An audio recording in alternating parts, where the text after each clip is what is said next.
How to Succeed, or Stepping Stones to Fame and Fortune, by Orison Swett Marden. Chapter 15. Willpower.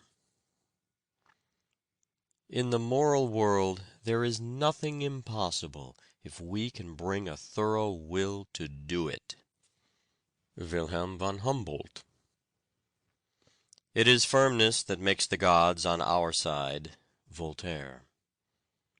Stand firm, don't flutter. Franklin. People do not lack strength, they lack will. Victor Hugo. Perpetual pushing and assurance put a difficulty out of countenance and make a seeming difficulty give way. Jeremy Collier. When a firm, decisive spirit is recognized, it is curious to see how the space clears around a man and leaves him room and freedom. John Foster. "Do you know," asked Balzac's father, "that in literature a man must be either a king or a beggar?" "Very well," replied his son, "I will be a king." After 10 years of struggle with hardship and poverty, he won success as an author. "Why do you repair that magistrate's bench with such great care?" asked a bystander of a carpenter who was taking unusual pains. "Because I wish to make it easy against the time when I come to sit on it myself," replied the other. He did sit on that bench as a magistrate a few years later. "I will be a Marshal of France and a great general," exclaimed a young French officer as he paced the room with hands tightly clenched. He became a successful general and a Marshal of France. "There is so much power in faith," says Bulwer, "even when faith is applied but to things human and earthly, that let a man but be firmly persuaded that he is born to do some day what at the moment seems impossible, and it is 50 to 1 but what he does it before he dies. There is about as much chance of idleness and incapacity winning real success, or a high position in life, as there would be in producing a Paradise Lost by shaking up promiscuously the separate words of Webster's dictionary, and letting them fall at random on the floor. Fortune smiles upon those who roll up their sleeves and put their shoulders to the wheel, upon men who are not afraid of dreary, dry, irksome drudgery, men of nerve and grit who do not turn aside for dirt and detail. "Is there one whom difficulties dishearten?" asked John Hunter. "He will do little. Is there one who will conquer? That kind of man never fails." "Circumstances," says Milton, "have rarely favored famous men. They have fought their way to triumph through all sorts of opposing obstacles." "We have a half belief," said Emerson, "that the person is possible who can counterpoise all other persons. We believe that there may be a man who is a match for events, one who never found his match, against whom other men being dashed are broken, one who can give you any odds and beat you.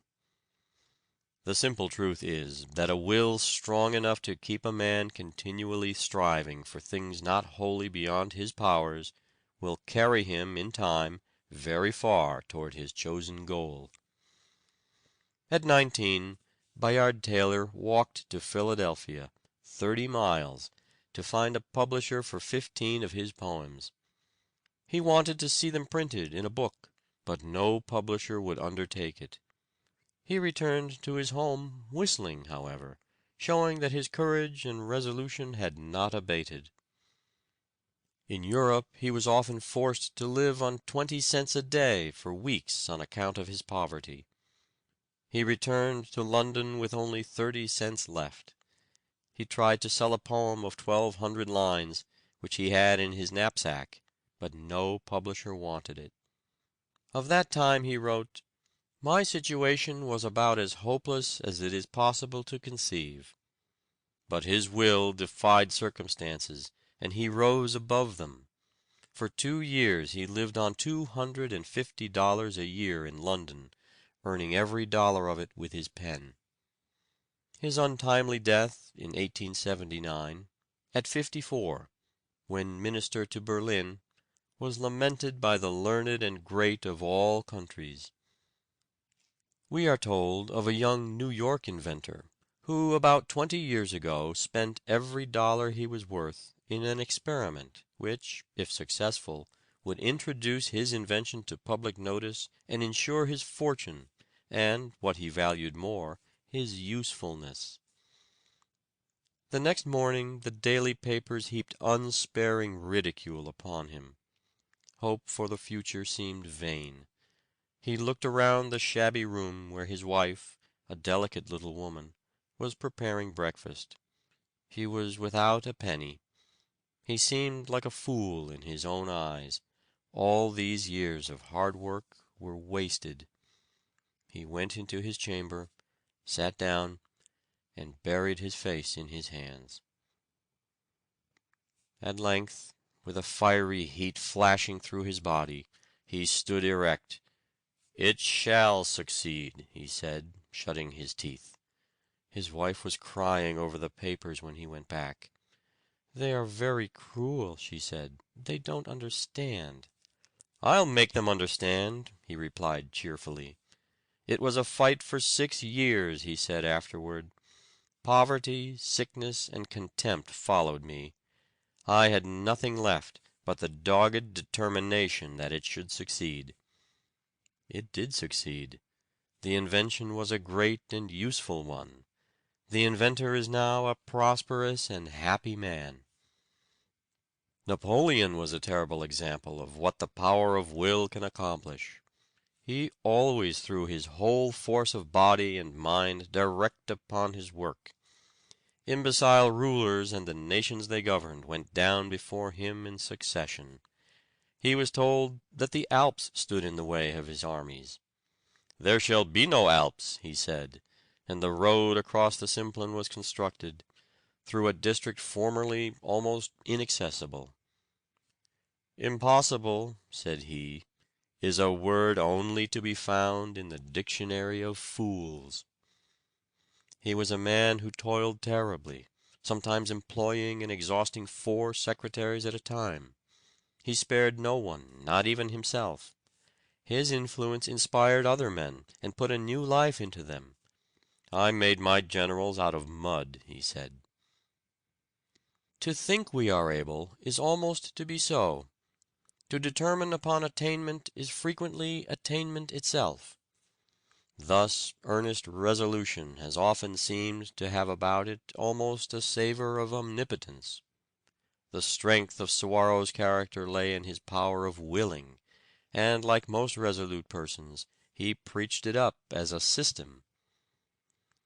Before Pizarro, d'Almagro, and Deluc obtained any associates, or arms, or soldiers, and with a very imperfect knowledge of the country or the powers they were to encounter, they celebrated a solemn mass in one of the great churches, dedicating themselves to the conquest of Peru.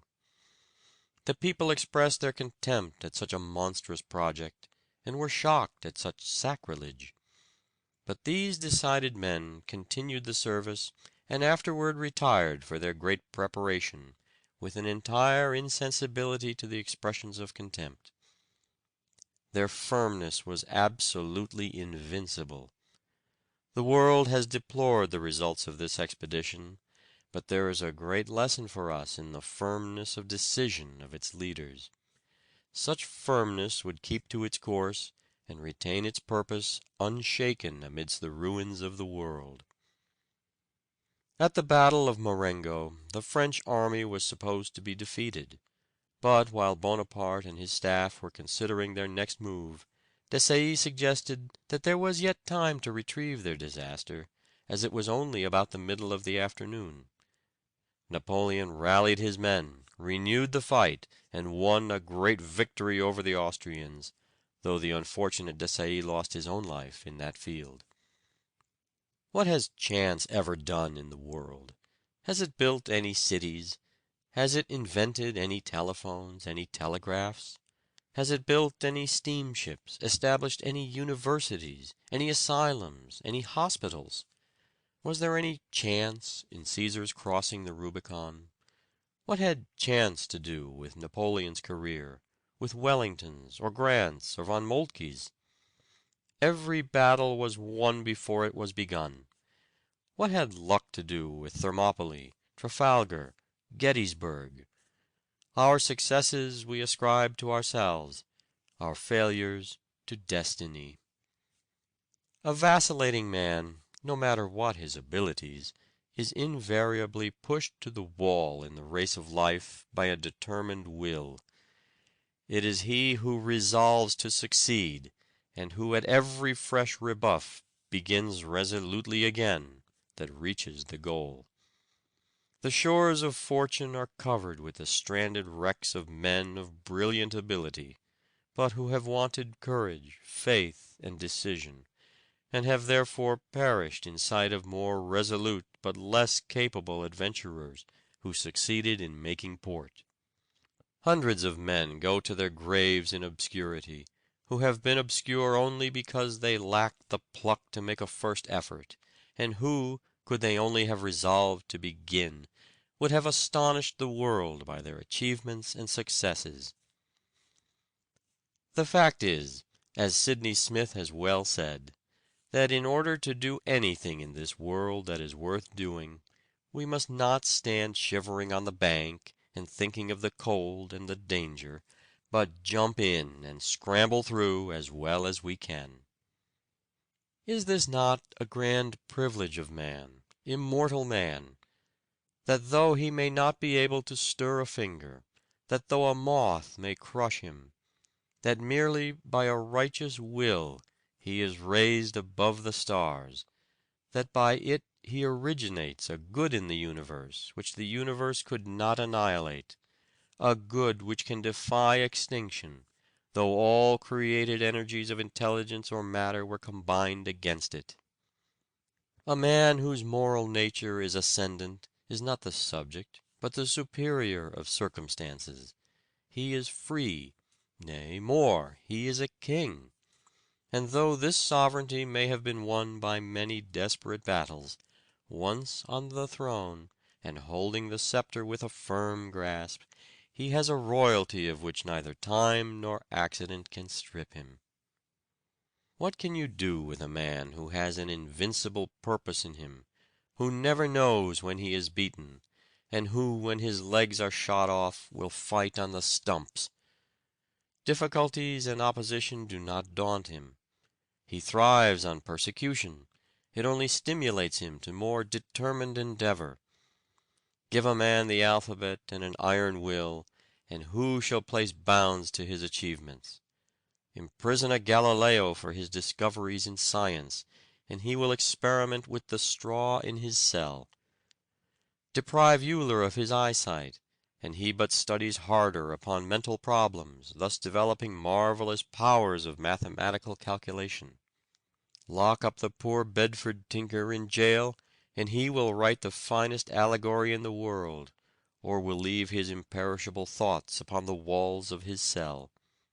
Burn the body of Wycliffe and throw the ashes into the Severn, but they will be swept to the ocean, which will carry them, permeated with his principles, to all lands.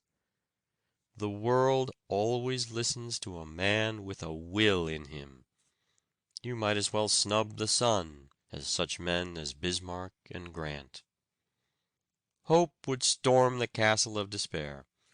It gives courage when despondency would give up the battle of life.